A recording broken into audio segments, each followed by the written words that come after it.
மும்பை உயர் நீதிமன்ற மூத்த வழக்கறிஞர் டி.கே. ஸ்ரீவஸ்தவா புதுசாக கண்டுபிடித்த தற்போதைய இந்திய அமைப்பின் முரண்பாடுகளை குறிப்பிடுகிறார்.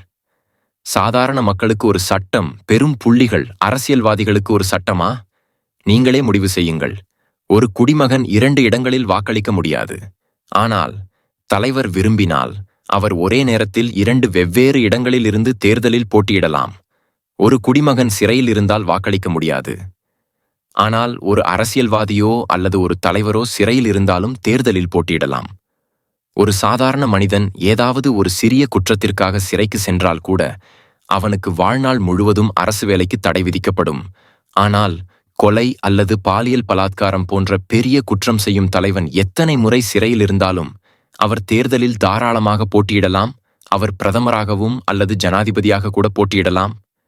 எந்த தடையும் இல்லை.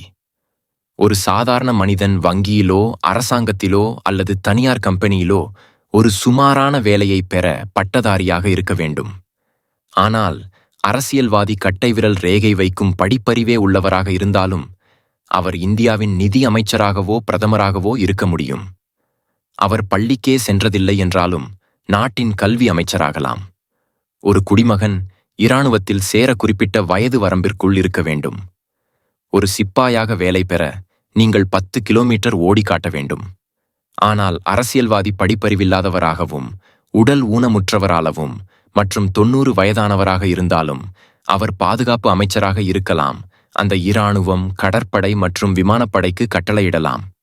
அவருக்கே எதிராக எத்தனை வழக்குகள் இருந்தாலும் ஒரு தலைவர் காவல்துறை அல்லது உள்துறை அமைச்சராகவே இருக்கலாம். ஒரு அரசு ஊழியர் 30 முதல் 35 ஆண்டுகள் சேவைக்குப் பிறகும் ஓய்வூதியம் பெற நிபந்தனைகளும் காலவரையும் உண்டு. ஆனால் ஒரு எம்.எல்.ஏ. எம்பி சேவை செய்வதாக சொல்லி பதவிக்கு வந்து 5 வருடம் லஞ்சம், ஊழல் மற்றும் எத்தனை அராஜகம் செய்தாலும் எந்த நிபந்தனையும் காலவரையும் இன்றி வாழ்நாள் முழுதும் ஓய்வூதியம் கிடைக்கும். இதில் அனைவருக்கும் எங்கே ஒரே நீதி இருக்கிறது? இந்த அமைப்பு மாற்றப்பட வேண்டுமா, இல்லையா? தலைவர் மற்றும் மக்கள் இருவருக்கும் ஒரே சட்டம் இருக்க வேண்டுமா, இல்லையா? இந்த செய்தியை அனுப்புவதன் மூலம் நாட்டில் விழிப்புணர்வை ஏற்படுத்த தயவு செய்து உங்கள் ஆதரவை வழங்கவும். நீங்கள் முன்வரவில்லை என்றால் எந்த தலைவரையும் குற்றம் மட்டுமே சொல்லாதீர்கள். ஆம், உங்கள் இழப்புக்கு நீங்களும் பொறுப்பு ஆவீர்கள். திருவர்மன் டி.கே. ஸ்ரீவாஸ்தவா, தலைமை அரசு வழக்கறிஞர், பம்பாய் உயர் நீதிமன்றம், பம்பாய்.